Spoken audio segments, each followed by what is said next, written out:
I would definitely put AI high on the list just because In in 19 1999, an 11-year-old boy said in a whisper, "I see dead people." He became Hollywood's star child. Won an Oscar and made a lot of money, and directors thought he was brilliant, but in 2025, that same boy was caught at a ski resort using racial slurs and cocaine in his pocket.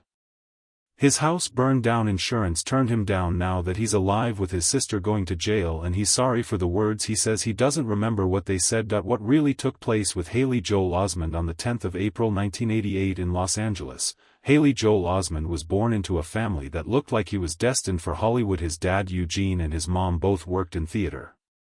Teresa was a teacher who brought structure, the other brought creativity. It had everything you needed to raise a child who would soon talk like as an adult and acting in circles around his peers. They spoke English, German, and Irish.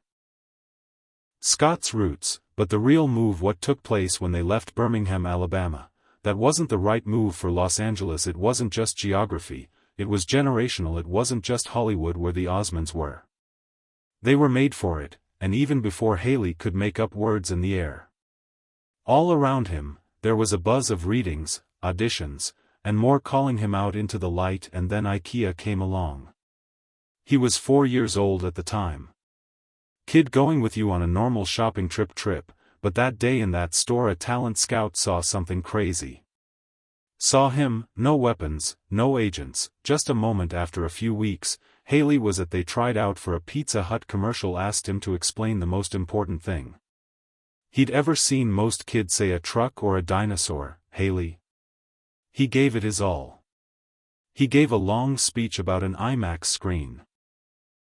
Was hired right then, and their commercial set off a chain of events that in the same year, he got a part in the sitcom Thunder Alley. When he was 6 years old, got a small part in Forrest Gump, a role that would put him in touch with the world before he even had his first tooth fall out. He had given out a multi-million-dollar career and a place in the history of Hollywood. But Haley Joel Osment is a genius, didn't just appear out of nowhere. His dad had as a rule, never talk about babies. From the time Haley could understand what was being said. Talk to like an adult, no shortcuts. Simplifying that strange little which parent you chose made all the difference. He could. By the time he went to the auditions, he talks like someone twice as old as him. Age, he didn't just learn lines, understood them. Directors saw, casting directors took notice, and couldn't understand how a kid could deal with scenes that would scare most people. Adults in the so-called South. Childhood wasn't what it seemed on the surface. It wasn't about charm, or in some ways, it was a plan or an experiment. That worked for Haley's younger brother. In 1992, Emily's sister was born 4 years before her. She didn't want to be in his shadow for long, though. Long time. She was raised in the same place as her brother. That wasn't just a house for acting, it was the family business. She became a star in her own right. Good, especially with her big breakout role. The Osment siblings were on Hannah Montana. Were close, but their lives were strange. All of it, fame, auditions, criticism, and everything else before they were even teenagers. Dad was there the whole time. Over scripts with them in charge of their, keeping them focused on their jobs. Had to deal with wasn't always easy with the stress of being a genius. Emily had to make her own way in the world, but during all the chaos, they had each but other. Haley's big moment came. He was only 5 years old in Forrest Gump, when he played Tom Forrest Jr. The part played by Hanks in the scene that written just before he met him while filming. Hanks wrote it down on a yellow notepad, and that very same piece of paper is still in Haley's hands today. How heavy that role made me feel. Was very angry that his mother in the movie had just died of AIDS, and Haley had to say in just a few words, grief, love, and hope. Minutes. It wasn't just nice. It's crazy that he won a Young Artist Award for that part, and with it, he made it clear he wasn't here to be cute. He was here to. He didn't act like Forrest Gump go away. He doubled down. And he starred in Thunder Alley, brings heart and humor. Then came the Jeff Foxworthy Show. He played the son of a working-class comedian, and in the end season of Murphy Brown that he took over someone else's Avery Brown. Those roles weren't just picks. Strategic. Osment was putting together a before he turned 10. he had a portfolio, become one of the most well-known kids' faces on American TV. That he was cast as a background actor and was having faith in them to carry scenes to hold, standing out next to stars like Candice Bergen and Jeff Foxworthy, and every time he delivered. But as his fame grew, there was a strange start to a Hollywood couldn't stop casting for this role. Haley as children in pain who are dying and grieving, having to deal with unbearable trauma on Walker, Texas Ranger, which he played as a child. Alim Seal died of AIDS. He was a person with leukemia is suing God. Yes, it was clear that they saw something in him that they couldn't find another place he wasn't. He's so cute that he could break your heart. They used it over and over. It was both a compliment and a worry that he was talented. Besides his years, he was also putting emotional weight on. No child should be expected to play so many times. That stress became clear, and it wasn't a big hit when Bogus came out in 1996. But it was a test to see how well Haley could handle it. When actors like Whoopi Goldberg are with them, he was able to carry Goldberg and Gerard Deard.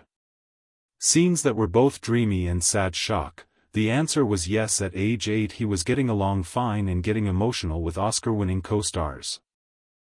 When Mike Shyamalan first began, when they cast him for The Sixth Sense, he knew that the whole movie depended on one thing: finding he wasn't the right kid to play Cole. Seeing a kid who could just say the lines, he had to look for someone like they really saw ghosts. And not just then. Haley Joel, scared but broken Osmond, walked into his audition right on time.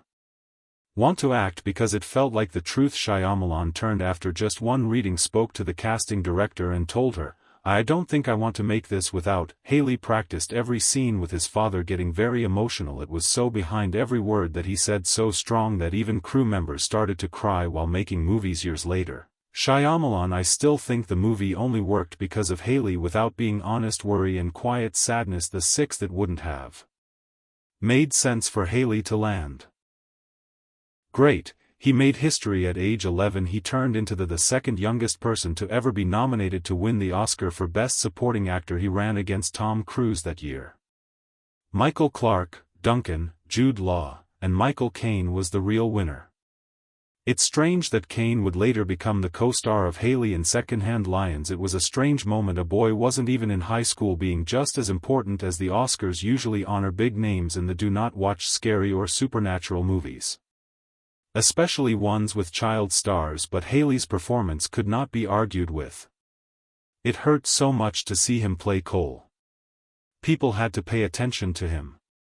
Didn't win, but just being nominated was a big deal. It set a high standard for him and all the child actors who came after. Then the line with only 3 words, "I see ghosts of the dead haunting," unforgettable, and that line became an instant classic. The cultural thunderclap came in at number 44 on the list from the American Film Institute of Best Movie quotes that it echoed far besides the movie itself. You'd hear it on their talk shows, in rap lyrics, even in. Aside from the political jokes, it was a no matter what, he was a blessing and a prison. When people kept yelling that line for him, it was the moment that set some even say the movie's twist ending, and that line helped come up with. We now say that spoiler culture is 25 years old. People still talk about it now. It was lightning in a bottle, and sometimes that lightning won't let you go, but they tell a different story. The Sixth Sense not only worked, it blew up. The movie cost $40 million to make. Rad, and over $672 million around the world, 16 times or more what it cost to make it in the US alone, brought in $293.5 million, and it played in theaters for months. That kind of last power is not often for a supernatural thriller starring a kid as the lead in his next big movie. Pay It Forward came out not long ago. On the outside, it looked like a heartwarming story about how kindness can spread. Hillary played Trevor, a part in the movie. If a boy has a simple idea, he should do something nice for 3 people and ask them to make things right. But the movie wasn't all of sunshine. Trevor gets stabbed and dies at the end. The message was strong, however, the story was very bad, and the actors he had, Kevin Spacey and Helen Hunt, around him, would later get into personal trouble that made the movie look strange. It only made $55.7 million around the world. Almost $40 million more than it cost to make. People who didn't like the idea liked it too. But asked about the execution looking back then, It was a movie that tried to show how being kind could spread through a broken world. Instead, it left people filled with heartbreak, and maybe that was the point. And then Spielberg's AI, or artificial intelligence. This was not small project that was first started by Stanley Kubrick, is a famous director. Died before it could be made. Steven Spielberg took it and he chose Haley Joel Osment to be the star. At just 13, Haley carried the whole movie as David is a robot child who is programmed to love. It cost more than $90 million to make the movie. And made $235.9 million people around the world, and it wasn't just, it was emotionally stunning to look at. Layered, and Haley's performance blew me away. Thanks to critics, he won his second Saturn Award. For Best Young Actor, the movie itself made the list for 2 Oscars and 5 Saturn Awards in 2016.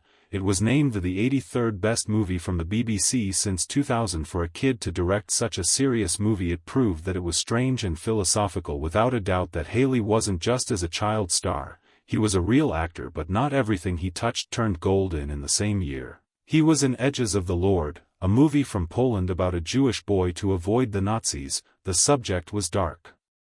It was even darker, and Haley did a great job. How to Speak Polish. William Dafoe co-starred in it, but almost no one saw it. It was never released in the US and went away. After many years, that movie took on a sad tone. Twist. In 2025, Haley made news after being arrested during a power outage, a time when he reportedly used and he publicly apologized for using an anti-Semitic slur. Fans couldn't help but notice how creepy it was.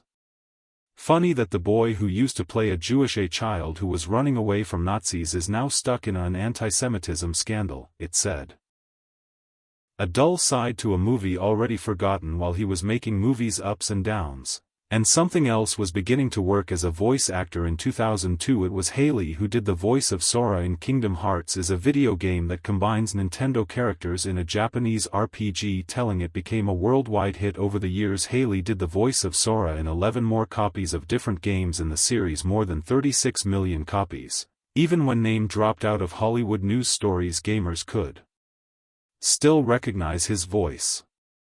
Said that fans did sometimes tell him in on new games before the creators do. That's how closely they stuck to the video game. Kingdom Hearts gave Haley a second kind of fame that lasted for 2 decades. As of 2025, when Kingdom Hearts 4 came out on the way, he talked about the plan to leave. The character behind was sad and happy. No longer was Sora just a role, she was. He tried to change some things about his life. In 2003. Secondhand comes up with something new. The role of Walter, a shy teen sent by the Lions to live with his 2 strange uncles. Kevin Bacon and Michael Caine played the parts. It wasn't a scary movie, no ghosts or bugs. It was just heart, and the movie worked. Made $47 million on a $30 million investment. Haley did a good job with the budget.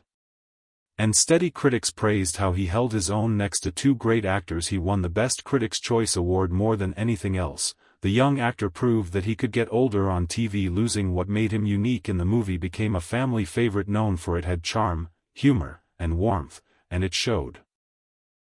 That Haley Joel Osment wasn't one of those. He was able to adapt and last for a while. Thought he might have been the next Robert De Niro when he was only 11 years old. It was already clear that Haley Joel Osment was Oscar nomination and played the lead role in Sixth Sense and AI Made Things. He was Hollywood's golden boy for intelligence. Kid, but then something strange happened. Took place just as the roles were pouring in. The red carpets were rolling out when they got there. There were no scandals when Osment left.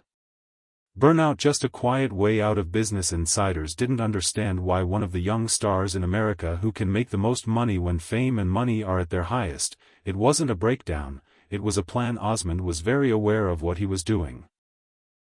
Found out what happened to other child actors stuck in the same roles playing copies of themselves when they were younger. He would never want to be another scary story, so he took a step back, not because he had to, but because he loved it for his own safety. He once said at the start of the 2000s, Hollywood felt tabloids that were mean and predatory were becoming targets for young actors. One bad move, one awkward picture, and he didn't want to be in the news about his life.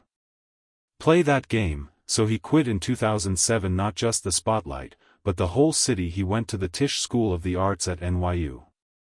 Arts and then moved to New York for the next 15 years. He stayed away from the chaos of Los Angeles. There were no paparazzi outside his door. TMZ isn't after him, they're just acting. Class, theater practice, and a chance to grow up in peace. He said later that the move helped him. Without it he could have ended up like a lot of other people, burned out before age 25, but there were indications that the stress had got to him already in 2006, a year before Osmond moved to NYU. He was in a car accident happened in La Cañada, Flint Ridge. It was after midnight when his car flipped over. He was 18 when he hit a brick pillar. Said his BAC level was 0.16%, 2 times the legal limit for adults and over 3 times the limit for someone under 21. They found pot in the car. 4 suddenly, misdemeanor charges came up. The Sixth Sense kid who was good was in the news for all the wrong reasons. Why the judge didn't let him off easy for 3 years and 60 hours of rehab, got a $1,500 fine and was told to after going to 26 AA meetings. He called it a turning point. The crash gave him a broken rib and a shoulder blade, but the emotional scars are worse. That night took away his perfect look and made him think about what fame wasn't worth, the kind of life he wanted. The next time you make a choice, you'll lose control. He made it to protect himself, not looking for cheers. In 2008, 2 years later, he took a big risk by making his Broadway debut. In American Buffalo, he played a hero, Bob, an addict named. It was dark, rough, and a full break from his days as a child star, but the show was over after 8. The reviews of the performances were mixed. Some people called it brave, but others weren't sure. Osmond still didn't quit. He wasn't going to. In search of hits, he found the truth that he wasn't broken by flop, but it did remind him that taking chances was more important than taking the easy way out. Instead of to get back to being a big star, Osmond chose on the independent path. He was in Montana Amazon in 2012 and even accompanied it and played strange, risky parts in it. Like in the weird horror movie by Kevin Smith, like the movie Tusk and the awkward comedy Sex. There was no need for him to get big paychecks, or he wanted stories that meant a lot to big studios. Something in his own words about independent movies let him be himself, not just well-known, but life wasn't always smooth. In 2018, he did this over the Super Bowl weekend. Lack of time on a flight at McCarran. He got it at Las Vegas's International Airport into a fight with airline staff. The police were called, but he left before they arrived. Reported that they arrived but came back later. There were threats, but no charges were brought. But the news stories came back. It was to remember that the stress never really leaves, but it wasn't the last time. It was in 2025 that Osmond was arrested again. Time for drug use and public drunkenness. He had come so far, and yet as a child, the shadows were still there. Star means being looked at closely as a child, and still some wounds never fully healed. He showed up for big wins in 2017. On Silicon Valley on HBO as Keenan Feldspar is a sneaky tech genius, shocked people with the cute kid with wide eyes. Played a part in The Sixth Sense, greedy, mean CEO, and he got it right.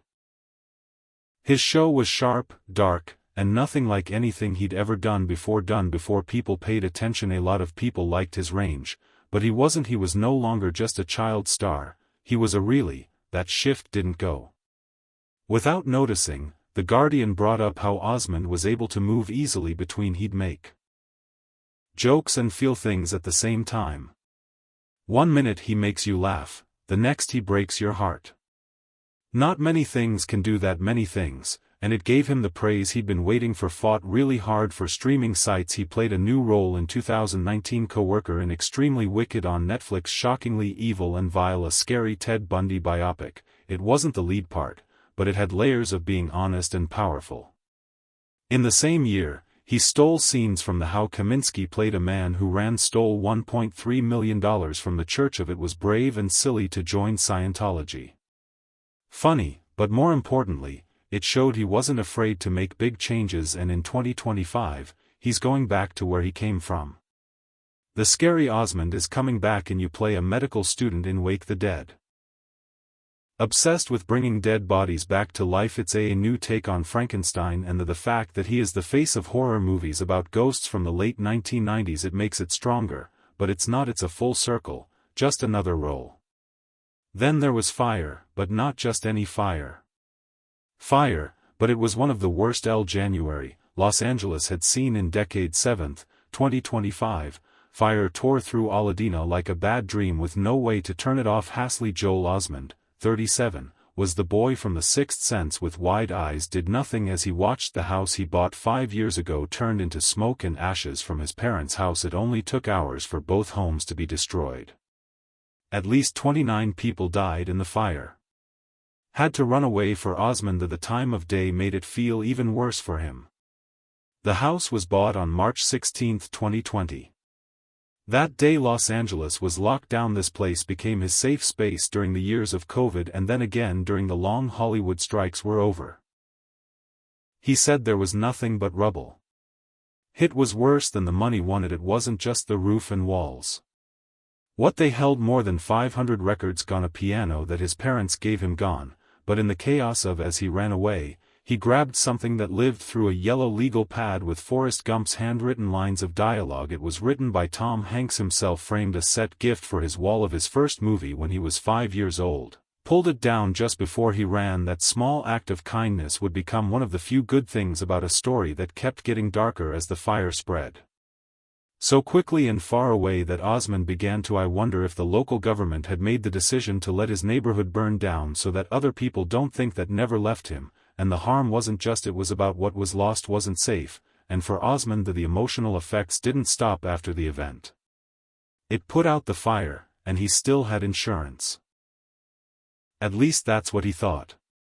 When his claim was turned down after years of faithfully paying the premiums, he was supposed to at least a way out, but instead he got all of a sudden. He wasn't just sad. He couldn't get into the